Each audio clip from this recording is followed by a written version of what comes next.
Bagyong may international name na Halo.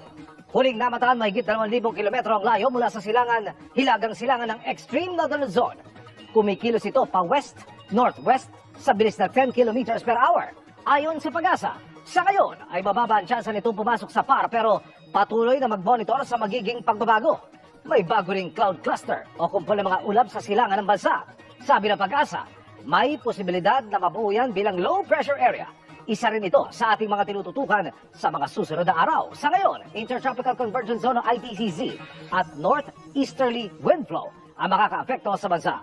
Base sa datos ng Metro Weather, bukas ng umaga may kalat-kalat na ulan sa Palawan, Western at Eastern Visayas, Zamboanga Peninsula, Sulu Archipelago at Soc-Sargen.